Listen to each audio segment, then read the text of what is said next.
Welcome to the Agripod, brought to you by Herdwatch, the #1 farm management app used on over 21,000 farms.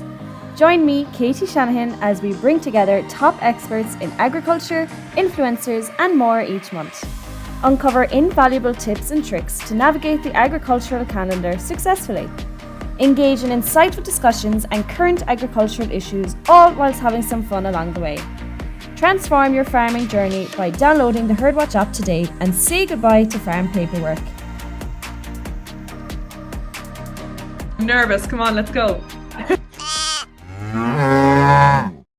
Hello everyone and welcome back to another episode of the Agripod by Herdwatch.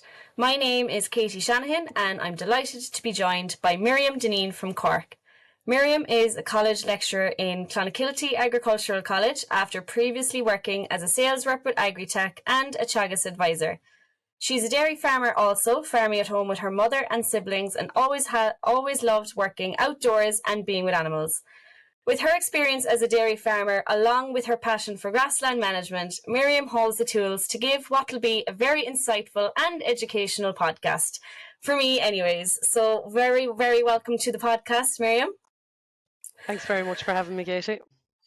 Brilliant. So I suppose we'll start by, I just want to let everyone know that I went to Clonakilty Agricultural College myself. I was there for 2 years. I did the distance green cert and Miriam was one of my lecturers down there. So when I thought of grassland management and a podcast, I said I'd go straight to the source of where I learned everything. Although we were laughing when I said to her, you're going to have to explain everything like you're speaking to someone who doesn't know what they did or what they learned. So we're going to get straight into it, Miriam. Just for everyone that doesn't know who you are, tell everyone a little bit about yourself, where you're from, and what you're getting up to now. So I suppose my name is Miriam Dineen. I am a dairy farmer at home, so I'm farming there with my mother and my 2 brothers and my 2 sisters. I suppose after completing my leaving cert, I always had a mad passion for farming, so I always knew it was something in ag I wanted to do. So I went on to WIT and done my 4 years of ag there. I suppose after that then I went off with Agritech, so they were a sales company.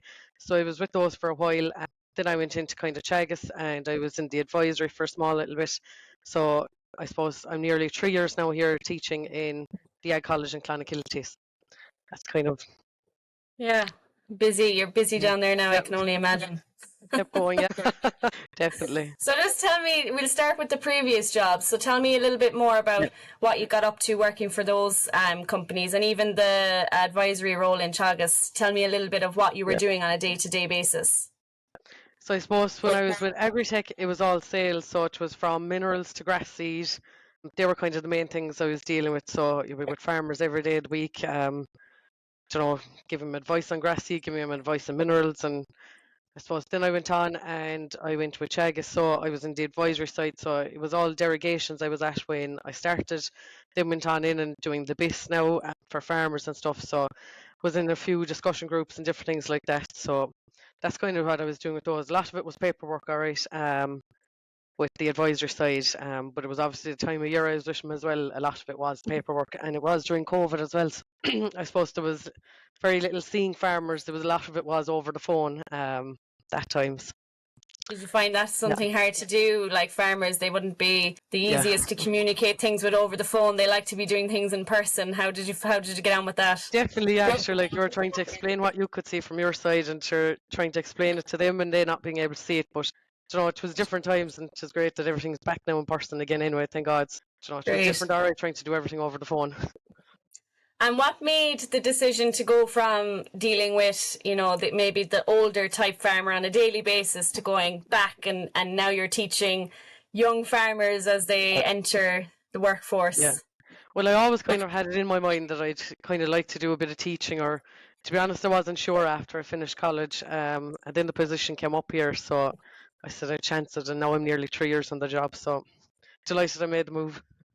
And what are the young lads like on a daily basis, young lads and lassies down there? Sure, like every day is different. Like, fairness, they're great crack and all. Sure, like you'll be learning so much from them as well, and they're farming at home, and like we'd be all dairy at home, like, and I would have a good interest in Grassland Management and different stuff. So it's nice to see what they bring, you know, the dry stock students, and there's a lot of them into machinery and stuff. So you'll be learning from them too, definitely. Suppose it's like one big discussion group. You get to share ideas amongst everyone, and that's what farmers love doing, is telling everyone what way they do something compared to what you do something. Exactly, yeah. And in fairness, like, you'd learn loads from them. Like, once one starts talking, they'll all take off. There's no stopping them. Well, that's good to hear. Yeah. Tell me a little bit about the farm at home, you know, the type of cows you have at home, things you get up to, what's going on at the moment at home for you. So I suppose we're milking 70 Holstein Friesian cows. So that's kind of like, it's just all dairy at home what we do. So I suppose at the moment it was silage there all weekend.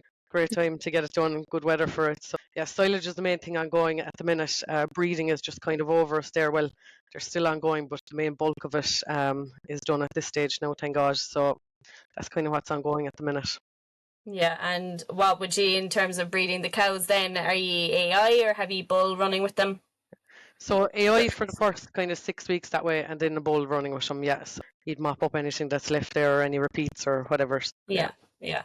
And then we'll talk a little bit more anyways about silage anyway, and I'm sure you'll be giving us tips and tricks for it. But are you pit or what are you doing at home? All bales at home, so Bales. all bales, yeah. And was it always bales, or did you? Yeah, no, we were always bales, yeah. So it's kind of the best thing that suits our system at home. You know, so yeah, we'll be stick with the bales anyway. I suppose it's trying to, you always have to suit yourself too on the farm, and everyone's going to be different. And I suppose what I've learned anyway is do whatever about doing podcasts, but just working in the industry, that everyone thinks, you know, everyone does things that suits their own routine at home. Exactly, and what you think is right and another person might think is wrong. So exactly, farmers look, love finding that out. Have to kind of suit it to your own system, and anything that's working well, I wouldn't be going near it now trying to change it. Like, if it's working well, you know. Leave it. Yeah. Leave it be. So let's get stuck into it. So, Miriam, we've a few topics there to cover, just around all of grassland, really, from the beginning up until the end, when you're, say, either the cows are grazing it or you're cutting silage. So I suppose we'll start around what I'm seeing a lot more of. I'm seeing it. Everyone's kind of doing it now this time of year when cows are going out and things, is the grass walks and grass measuring. So tell me why I'm seeing so much of it recently. Or, you know, I'm obviously not a dairy farmer. You know, when we're dry stock at home and sheep, and whenever we want to let something out to a field, we just look at it and that looks fine, leave them away out. So just talk to me, go back to the basics now of, you know, what grass measuring is, the importance of it, and why a lot more people are doing it nowadays. So I suppose in the last few years, grass measuring has become huge, and like, we're probably pushing it a bit here as well, trying to get students trained up on it, and that's kind of what I do with them. We do grass walks weekly, just showing them, like, to know the changes in grass. But I suppose the main thing why farmers are grass measuring, look, there's one side of it. All derogation farmers have a requirement to grass measure, so they have to do a certain amount of walks in the year, and all of that information then is uploaded onto a system called PastureBase. So that's kind of telling them whether they have enough grass or they don't have enough grass, which is very good this time of the year, especially if you are in a surplus. You can kind of pick out your couple of fields that you might want to pull out for silage, and they'll be back into the rotation again.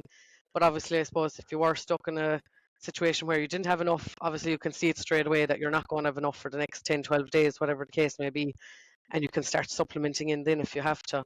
But I suppose there is quite a lot of farmers that have started doing it, and they're not in derogation. So I know a lot of them are in groups, and young farmers kind of get together as well, and they kind of see the benefits of it, just by knowing what's ahead of them. You know, if you don't know what's ahead of you, you can't really plan out what you're going to do. So I'd always say to students here, like, if you walk the farm once in the week, even if you don't use the grass measuring tools, at least if you can put an eye on it and know what's ahead of you, like, at least then you can plan what you're going to do. Or, you know, you'll know straight away if you're at it every day of the year. You're going to know if you're going to be in a surplus or a deficit straight away. Yeah, so then I suppose not everyone is in derogation, not everyone is up to date on exactly what it means. We're hearing about it a lot, but just give me a little bit on what is derogation, why are we hearing so much about it now, and what does grasswalks got to do with, you know, all these new grasswalks that farmers have to do for the year? What is the correlation between the two? So I suppose derogation just helps farmers, I suppose, just to keep farming. It all comes down to your stocking rate, I suppose. Both between it, if you are in derogation, you've just a certain number of things to follow. Now, they are kind of coming into play for all farmers over the next couple of years. They probably will be. But grass walks have always been one of those that just trying to train farmers up to know what's ahead of them. And I suppose it's kind of all these best practice rules around grassland management, because I suppose if you look at like it, that's what the cows are eating every day of the year, be it grass or silage. It's always coming back to that. So, like, I suppose they're trying to train farmers that if you can grow your grass right and if you can have enough, or if you don't, what you can do to plan ahead. I don't know. So, the grass walks just help them, I suppose. I think they have a requirement to do 21 in the year. So, when you actually think of it, like, that's not even a walk every week. There's only a few every month or that way. So, you know, at least you're kind of getting out the start of the year, see what's ahead of you. I know this year was a very bad year. There was probably not much point in walking for the first few months. But, you know, this time of the year now, weather's out to pick you up. You know, there is good grass growth there. You know, it is nice to be able to walk it and see what's happening, because you don't want it to go too far ahead of you either. I suppose the main thing is keep it under control and managing it well if you can, not letting it go too far. So that's one thing I'd see there, or if when I was out in farms, like if it's gone too far ahead and farmers are grazing really strong paddocks, like you're not getting the benefit from it. And I know sometimes there'd be advisors out and whatnot telling you, you know, to graze it, young grass, whatever, and farmers wouldn't think there's enough, but there definitely is. And I've kind of brought that in at home as well, I suppose, since I finished college. You know, trying to graze paddocks on time and not let them go too far ahead. And you definitely do see the benefits, definitely with dairy anyway, you'd see the benefits of it straight away of them eating good quality grass. And what would be the difference then? Like you're saying there that grazing strong grass, you know, they're not getting the Yeah. benefits. What do you mean by that? So, like, if you look at it, don't know, if you had two fields in front of you and you have a strong field straight away, so like you have a lot of it stems, so there's no quality in it, there's no grass leaf in it. So you want your nice young leafy bulky grass. That's what you want from anything that is gone too strong. You're losing the quality, the palatability has gone out of it. So cows aren't going to graze it out for you either. If it's gone too far ahead, it's going to be too hard to digest. They're just not going to be getting what they should be getting out of it.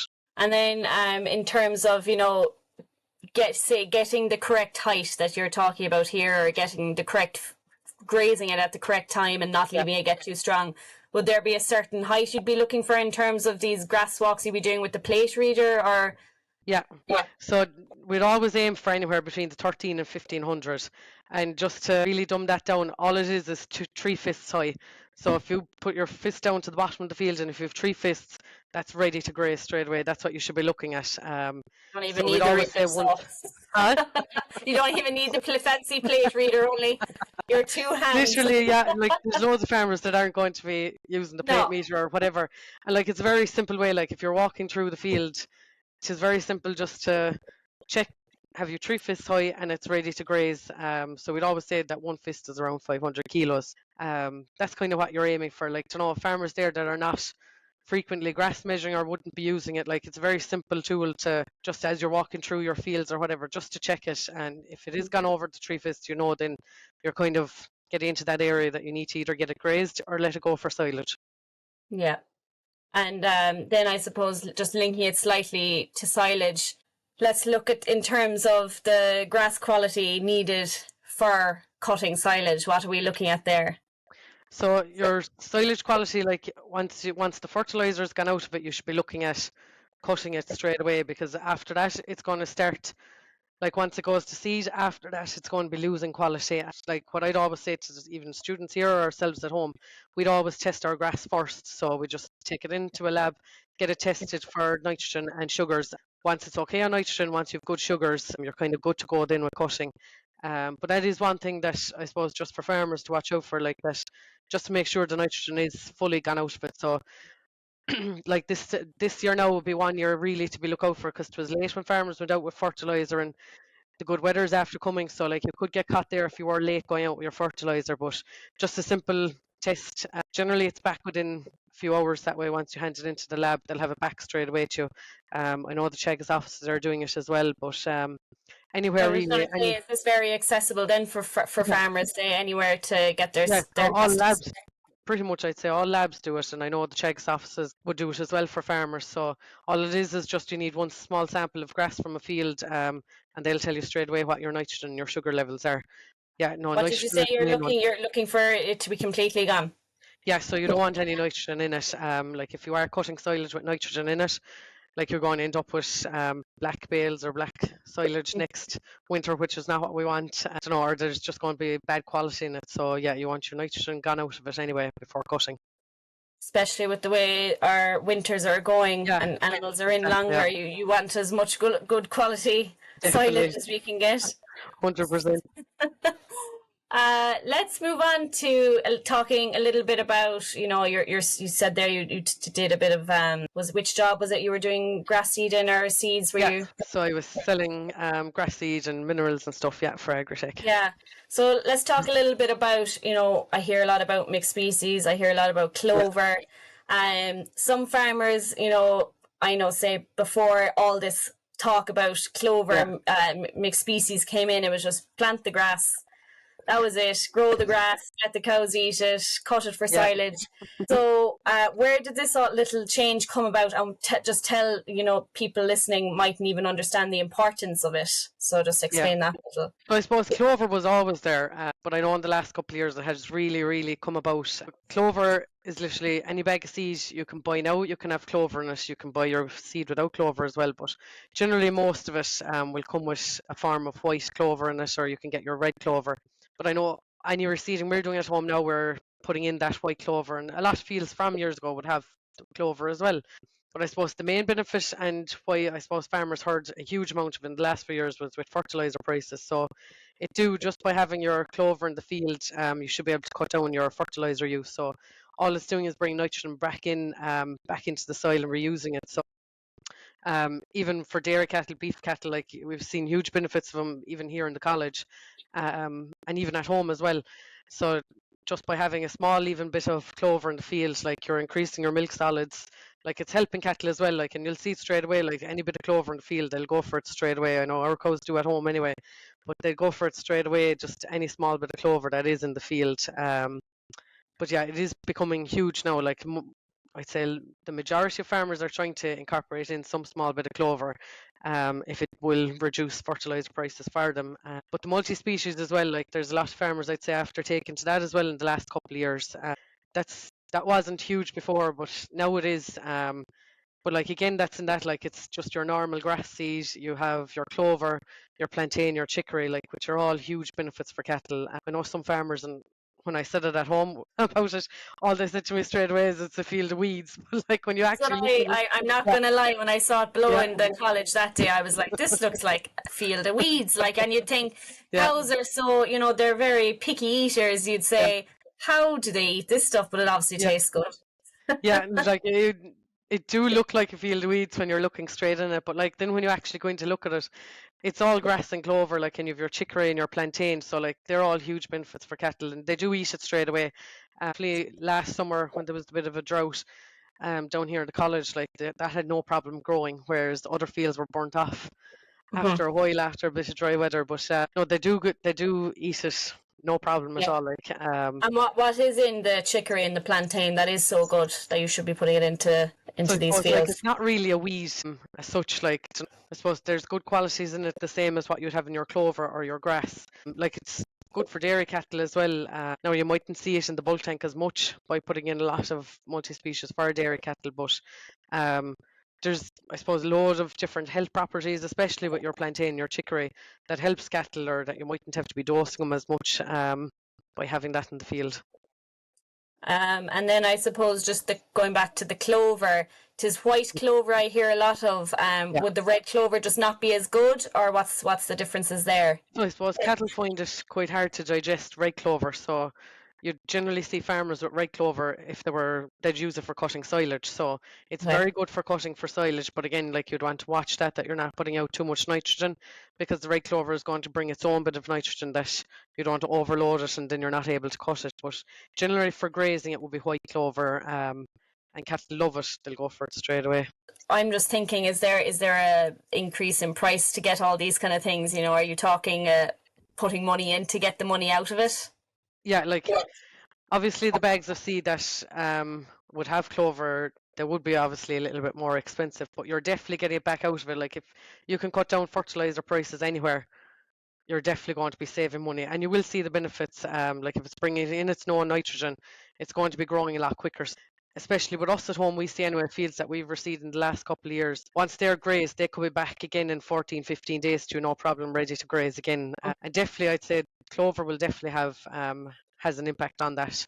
Get it going as quick again. That you're not waiting 21 days or longer to get cows back in there again. Yeah, and I suppose now with the increasing cost in fertilizer, but also the not being able to get enough of it, or the amount that we used to be spreading. Yeah. Would there be a shift in focus now, not only on the grass that you're planting and the seeds you're planting, but also in terms of slurry, farmyard manure? Would you find now there might be a more focus on that? Yeah, like there's a big focus on slurry, I suppose, as well. Trying to get farmers to use the less method, so the low emission slurry spreading. So rather than putting everything out with the splash plate, but I suppose the main difference between the two of those, by using your low emission slurry spreading, it's going straight into the ground and you're not losing anything out of it. So like any bit of quality that's in it or whatever's in it is going straight into the ground. It can be used straight away. Whereas with your splash plate, that's being spread out and you are losing so much of it to the atmosphere. So there is a big move, I suppose, to how farmers are using or spreading their slurry, and also testing it. Like I see here, definitely there during the winter time, a lot of students here were testing their slurry at home. So there's a test there for that as well to see your NPs and Ks in it. So you know exactly what's going out onto your land, I suppose. You're not wasting it as well. So there will be farmers, I'd say, especially since fertilizer prices went up, they're trying to get the best out of their slurry and try and cut down fertilizer prices as well with that. I know. Trying to save costs now Yeah, because everything's getting expensive, and it is. Yeah. I suppose we kind of want to become more knowledgeable and use that knowledge to make it as cheap as Exactly. possible going forward. Yeah, Because that's it. Like, because once you know what's in it, you mightn't have to put out as much fertilizer.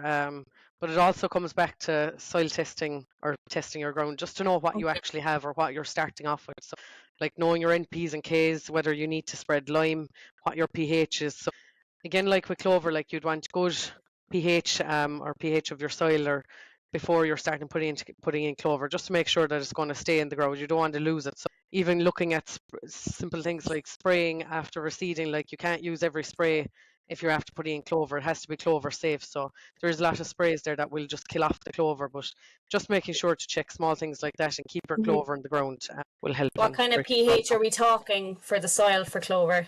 So we always aim for anywhere between 6.2 to 6.5.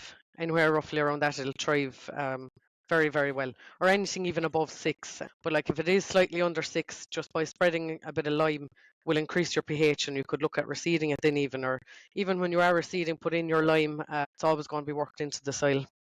Yeah. I suppose this brings us on nicely to the soil testing. Again, something I'm seeing more and more of in the last, I suppose, year, 2 years. That's all linking back to costs, I'm presuming.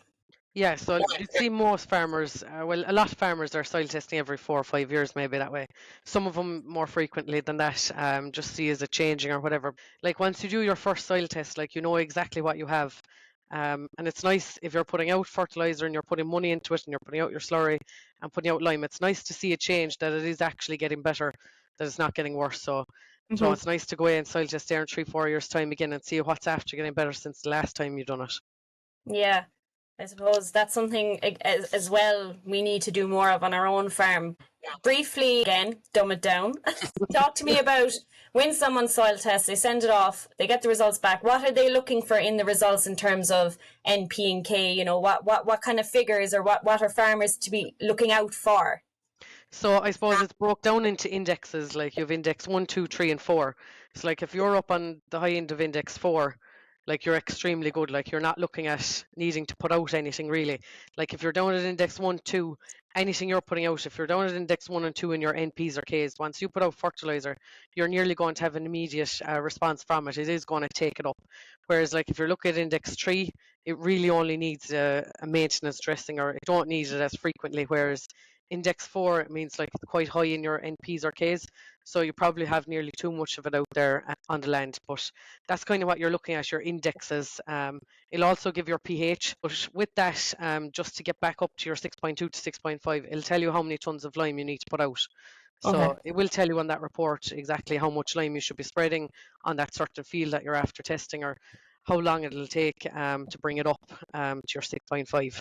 Just for farmers listening that mightn't have done any of these tests before, Yeah. how much are we talking for a soil sampling test? That you were on about the silage test. Would you have any idea on kind of costs associated? I'd say a single test just to do one field is probably anywhere around the €10 mark. Could be slightly higher than that now, but that one sample will do 5 hectares.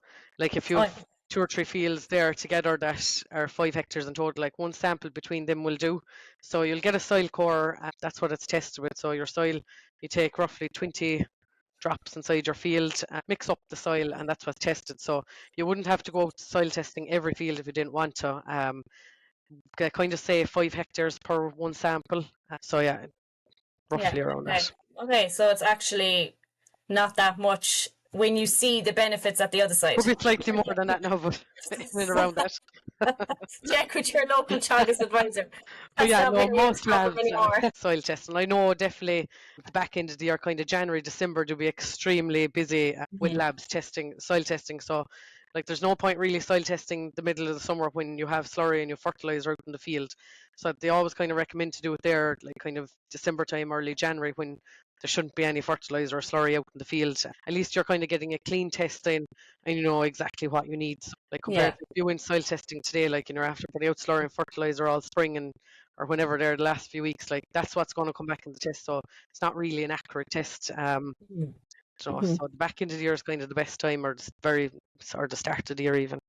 And I suppose then doing it, but also then being able to keep track of it is a major thing, because it's handy to be able, like I know just on our own Herdwatch app there, you're able to see your NP and K. And to be honest, I never really understood why farmers were so obsessed with it until now, speaking with you, and the benefits of actually being able to see which field has, what indexes of NP and K. So it's making more sense to me now, which is great. Yeah, no, like it's very handy to know exactly what's in your certain field, and like there's no point throwing out a heap of fertilizer or whatever if you're not going to get a response back off it, because it's just going to sit there and you're getting nothing out of it. So it's the same as anything. Like you should kind of, once you know what's there, you can work on them to get them better, or whatever the case may be.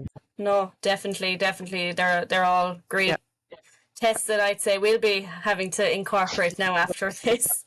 Moving on then, everyone's busy nowadays with silage. I feel like I can't leave my house and I'm met by trailers and tractors, and look, it's great because we're all at it. It's great to see it, Oh yeah, it is. It is the fine weather and everything. So talk to me a little bit about, certain tips you have in terms of silage, where it be from, when you cut it to how many days you leave it, or, different figures around that for people that might be interested in knowing.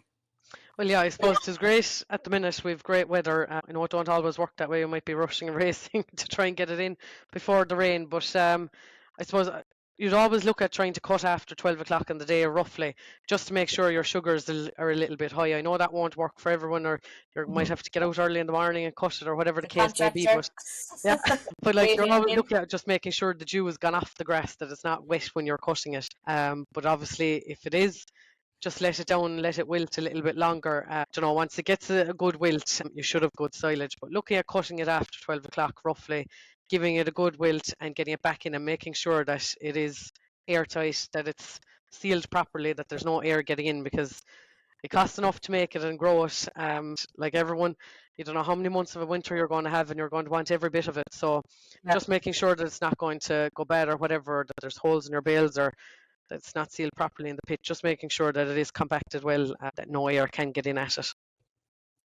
No, that's great. In terms of yield then, what should farmers be looking at? Or, is there, you'd see some fields there and there's hardly any silage on the ground, and some fields then there's absolutely the mounds are you couldn't barely get over them. Is there pros and cons to both, or what are we looking for ideally? Definitely, I suppose like your normal silage fields, you're probably looking at well over 2,000 of a cover. But obviously those fields probably that you're seeing that have, I suppose, little grass inside them, they are probably fields that were gone strong, or they're surplus on farms. So like those fields will have huge quality silage, just because it's been cut young and it's being in soil very well, I suppose. But yeah, anything over 2,000 roughly for your silage fields. I suppose on the silage as well, like there's another test on that as well. It's all tests Oh, these days. But more tests again. I'll but be there going is home like, to Dad after this podcast with about 10 tests. like look, some farmers do it, some farmers don't. Like it's not going to be the end all if you don't do it, but there is a silage test there as well if you wanted to know what quality your silage was. Like, some farmers are cutting it every year and they know whether they've good or bad silage. I know ourselves at home, like we just you look at it and you know whether it's going to be good or bad quality. But there is that test out there as well that farmers can test, and they can see exactly what proteins inside their silage, or like they're always looking at DMD or dry matter digestibility. So anything over 70%, and that if farmers are testing is extremely good quality silage. But there's a test there for that as well. If some farmers were, if you're wondering, like, is this good enough for my spring Yeah. calving cows or not? But that's there as well. And then in terms of just the dry matter and the digestibility of it, why Yeah. is that so important? Why is that something that farmers should be taking into account when they are cutting their silage? I suppose like the dry matter digestibility is how digestible your silage is. So the more digestible it is, the better quality the cows are going to get out of it, and they're going to feed it out for you. It's not going to be left after them. So after going to so much trouble of cutting it and making it, and so much work and time goes into it, you kind of want your cows to, I suppose, feed it out and make the best use out of what's there. So yeah, anything over 70 would be extremely good quality. It just means like it would be very digestible. Cows would be well able to break it down. That's what we're all aiming for. So, Yeah. is there an easy way to test that, or is that something that has to be sent off? Yeah, again, the lab will test that for you. But like, you don't have to be looking for a silage core or anything like that. Like if you have a pitcher or you have bales, just a small sample into sandwich bag and sit it into a lab, and they'll do that test for you. Perfect. Sounds good. Yeah. Quickly then moving on to, planning out your rotational grazing. Is this something, obviously I'm not one, is this something that every dairy farmer does, or do some of them just, pick the field maybe the night before milking to see which field they're going out in tomorrow, or is it something that every farmer should be doing? I'd say, to be honest, it's probably a mix of both. Like every farmer is different, and farmers that are at it with years, like they're going to know whether it's ready to graze or not. But I know at home we'd always kind of do a plan there at the start of the week, and you'd walk your fields and you kind of plan out what's going to be fed during the week or whatever. Like we'd always look at trying to have a 21-day rotation, so every 3 weeks to be back into whatever field you're in today, let's say. But that's kind of what we'd aim for, and anything outside of that, then if it goes strong, will be just cut for silage. But yeah, trying to look at a 21-day rotation, but we'd plan out every week if we could at all. There's obviously weeks there that we wouldn't either, and you might be running the evening before to check where the cow was going in the morning, but that's going to happen everywhere. Everywhere won't have, I'd be always telling students here to plan ahead, have it ready, but like it's not always the case, especially this weekend there with silage. Now things to be on the back foot a small bit, but and are you able to go out to a field now and just be like, right, I'll get maybe 1 or 2 or 3 grazings off that? Yeah, definitely. Probably since I started teaching here, I've got more and more into grassland management. Before it, I'd have always have done some bit of it, like, and I'd always plan out the grass at home for ourselves. But probably since teaching here and trying to train students up to it, and have a good eye for grass, definitely I'm after getting a good bit better at that now. You kind of know your fields, whether they're going to get 2 days there or whatever the case may be, or they'll only get a day. But you're like, there's always a time as well you'll get caught as well, and you won't feed it out the way you wanted to. But you're like, yeah, that'll happen. That'll happen. Right, let's go back to the Ag College and just talk a little bit about young farmers. You're one yourself.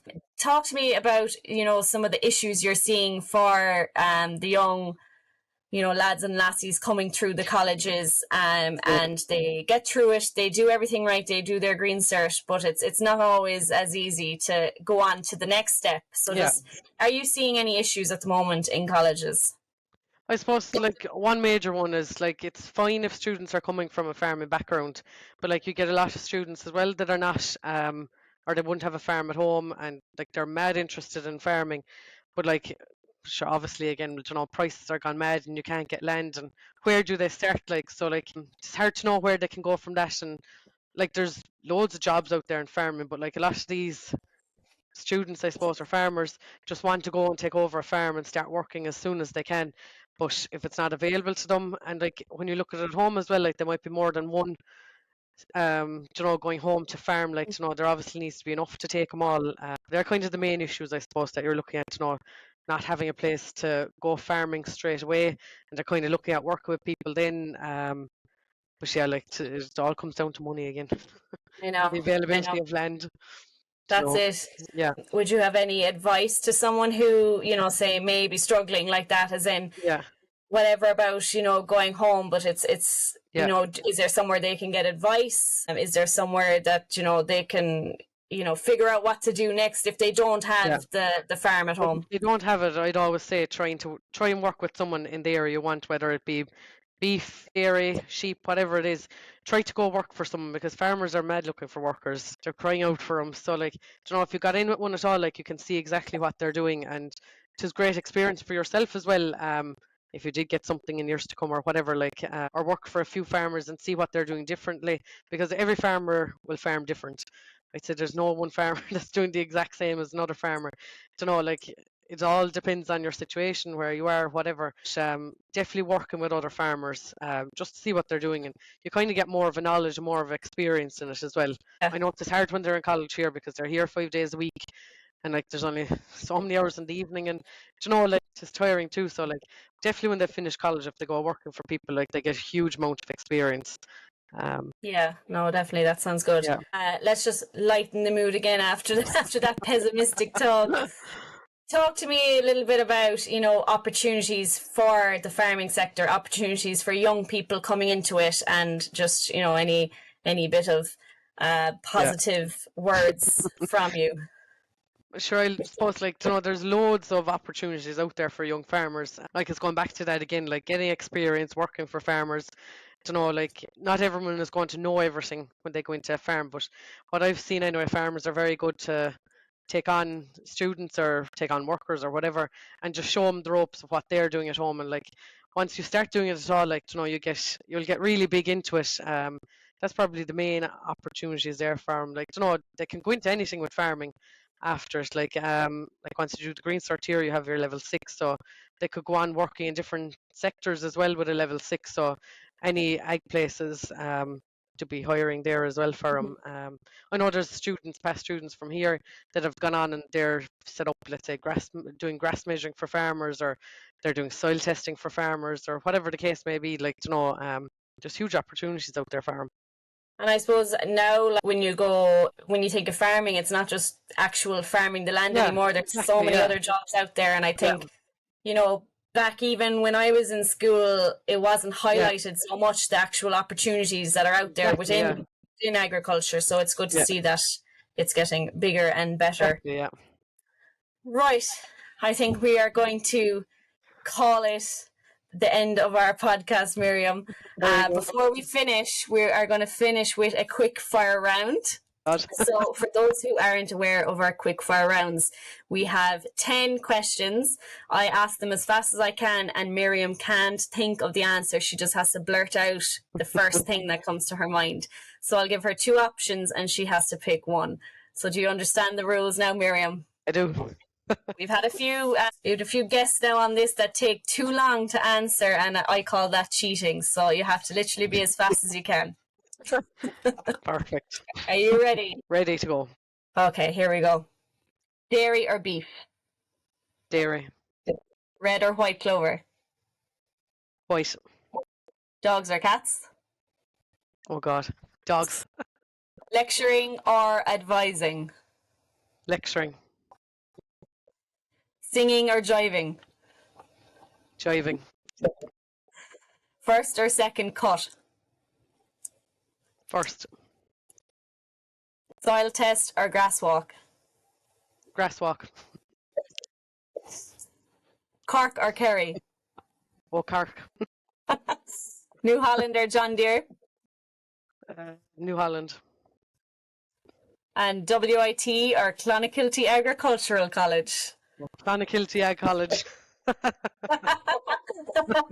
That was nearly the easiest one.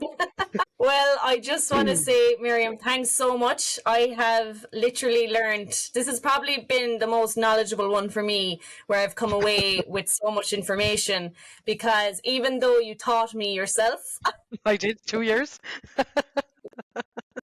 I don't know that whole pile after all those grass walks we did together, a whole pile about grassland management, but I certainly do now. So I just want to say thank Very you good. so much. No I problem just at want to all. remind people that if they ever want any more information, just to check in with your local advisor. There's Yeah. plenty of information there online as well on Teagasc, and I'm sure Miriam would love to answer any questions you have. Yeah. So Miriam, thanks very much. No problem at all. Thanks for having me. And hopefully everybody enjoyed. Don't forget to tune in to next month, where we will have another guest on the Agripod. But until then, guys, take care. Thanks very much.